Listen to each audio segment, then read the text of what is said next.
Hello, আসসালামু আলাইকুম সুপ্রিয় শিক্ষার্থীরা, কি অবস্থা আপনাদের পড়াশোনার? তো আজকে কথা বলবো প্রোনাউনের ব্যবহার নিয়ে। তো আপনারা যারা প্রোনাউন নিয়ে অনেক বেশি কনফিউজড, যে প্রোনাউন কিভাবে ব্যবহার করবেন বা প্রোনাউন ব্যবহার করতে গেলে কি কি বিষয় জানতে হবে, এই বিষয়গুলো যারা জানেন না তাদের জন্য আজকে এই বিষয় নিয়ে কথা বলবো। তো আজকে শিখবো প্রোনাউনের ব্যবহার। তো প্রোনাউনের ব্যবহার শিখতে গেলে নিচের বিষয়গুলো অবশ্যই আপনাকে জানতে হবে। তো এখানে আমি বলেছি important points to know about using pronoun. Important points to know about using pronoun. তো এখানে যে বিষয়টি নিয়ে কথা বলছি, প্রথমে প্রোনাউন এবং অ্যান্টিসিডেন্ট অঙ্গাঙ্গিভাবে জড়িত। অ্যান্টিসিডেন্ট হচ্ছে যে আপনি যে প্রোনাউনটা ইউজ করবেন তার পূর্বে কোনো একটা নাউন বসবে, তো সেই নাউন অনুযায়ী পরবর্তীতে আপনাকে প্রোনাউন ইউজ করতে হবে, সেটাকে অ্যান্টিসিডেন্ট বলে। তো অ্যান্টিসিডেন্ট ছাড়া কোনো নাউন অর্থাৎ অ্যান্টিসিডেন্ট ছাড়া কোনো প্রোনাউন ব্যবহার করা সম্ভব নয়। অর্থাৎ পূর্বে যদি কোনো নাউন না থাকে তাহলে আপনি সরাসরি কোনো প্রোনাউন ব্যবহার করতে পারবেন না। সুতরাং পূর্বে আপনাকে অবশ্যই একটা নাউন অ্যান্টিসিডেন্ট থাকতে হবে, তাই প্রোনাউনের একটি সুনির্দিষ্ট অ্যান্টিসিডেন্ট থাকবে, ওই যেটা আমি বললাম। তো তারপরে 2 নম্বর যেটি বলা আছে যে যেহেতু প্রোনাউন কোনো নির্দিষ্ট অ্যান্টিসিডেন্ট বা নাউনের পরিবর্তে ব্যবহৃত হয়, সেহেতু এটি কোনো অস্পষ্ট ধারণা নির্দেশ করবে না। অর্থাৎ সামনে আপনাকে একটা স্পষ্ট ধারণা অথবা একটা স্পষ্ট অ্যান্টিসিডেন্ট থাকতে হবে। তো 3 নম্বরে যে বিষয়টা আপনার লক্ষ্য রাখতে হবে সেটি হচ্ছে প্রোনাউন কোনো অ্যাডজেক্টিভ বা পজেসিভের পরিবর্তে ব্যবহৃত হতে পারে না। প্রোনাউন শুধুমাত্র নাউনের পরিবর্তে ব্যবহৃত হবে। আমরা জানি প্রোনাউন হচ্ছে একটি রিপ্লেসিং ওয়ার্ড, যেটি শুধুমাত্র নাউনের রিপ্লেসিং ওয়ার্ড হিসেবে ব্যবহৃত হতে পারে, সাবস্টিটিউশন হিসেবে। তো এটি কোনোভাবেই অ্যাডজেক্টিভ অথবা কি অ্যাডভার্ব পজেসিভের পরিবর্তে ব্যবহার হতে পারে না। তো 4 নম্বর যে বিষয়টা মাথায় রাখতে হবে সেটি হচ্ছে প্রোনাউন কোনো টাইটেল বা শিরোনামের পরিবর্তে ব্যবহৃত হবে না। আমি যেটি বললাম যে প্রোনাউন কোনো টাইটেল বা শিরোনামের পরিবর্তে ব্যবহৃত হবে না। তো আপনি জানেন প্রোনাউন মানে হচ্ছে নাউনের পরিবর্তে যে শব্দ বা শব্দের সমষ্টি বসে সেটা হচ্ছে প্রোনাউন। তো এটা কোনোভাবে টাইটেলের পরিবর্তে ব্যবহার হতে পারবে না।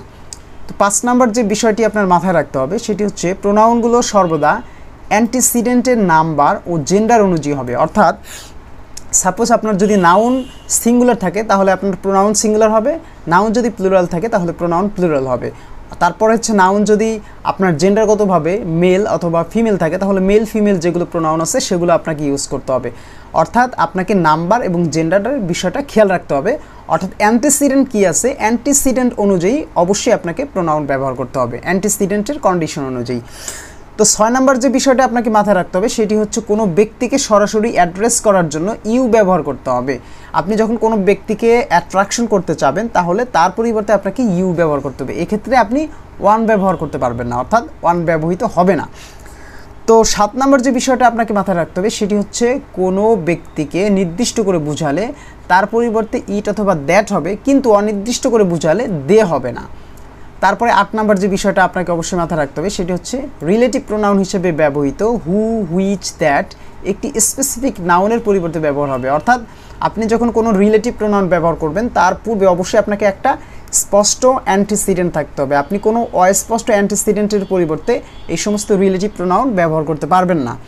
তো 9 নম্বর যে বিষয়টা মাথায় রাখতে হবে সেটা হচ্ছে প্রোনাউনের অ্যান্টিসিডেন্ট হিসাবে একটি নাউন থাকতে পারে কিংবা একটি প্রোনাউন থাকতে পারে। অর্থাৎ আপনার অ্যান্টিসিডেন্ট হিসাবে একটা অ্যান্টিসিডেন্টের জায়গায় নাউনও থাকতে পারে, আপনার প্রোনাউনও থাকতে পারে, এছাড়া অন্য কিছু কোনোভাবেই থাকবে না। তো 10 নম্বর যে বিষয়টা আপনাকে মাথায় রাখতে হবে সেটি হচ্ছে অ্যাপোজিশনের বেলায় প্রোনাউনগুলো সাধারণত কি সাবজেক্ট এবং অবজেক্ট উভয় স্থানে বসতে পারে। এটা হচ্ছে অ্যাপোজিশনের বেলায়। অর্থাৎ আপনি যখন অ্যাপোজিশন হচ্ছে নাউনের সম্পর্কে যখন অতিরিক্ত কিছু অ্যাড করে আপনি তথ্য দেবেন সেটাকে অ্যাপোজিশন বলে। তো অ্যাপোজিশনের বেলায় প্রোনাউনগুলো সাবজেক্ট এবং অবজেক্ট উভয় জায়গায় বসতে পারে। তো 11 নম্বর যে বিষয়টা আপনাকে মাথায় রাখতে হবে যে প্রোনাউন রিফারেন্সিংয়ের ক্ষেত্রে কিছু জায়গায় প্রোনাউন না লিখে নাউন বা নাউন ফ্রেজ ব্যবহার করতে পারবেন। সেক্ষেত্রে বাক্যের অর্থ পরিপূর্ণ হয়। তো এখানে যে 11টি বিষয় বললাম এই 11টি বিষয় অবশ্যই আপনাকে মাথায় রাখতে হবে যদি আপনি প্রোনাউন ব্যবহার শিখতে চান। তো এরপরে আমরা নেক্সট ক্লাসে প্রোনাউনের যে ধারাবাহিক দ্বিতীয় রুলসগুলো আছে তো দ্বিতীয় ক্লাস নিয়ে কথা বলবো। তো সে পর্যন্ত সবাই ভালো থাকবেন, সুস্থ থাকবেন, আল্লাহ হাফেজ।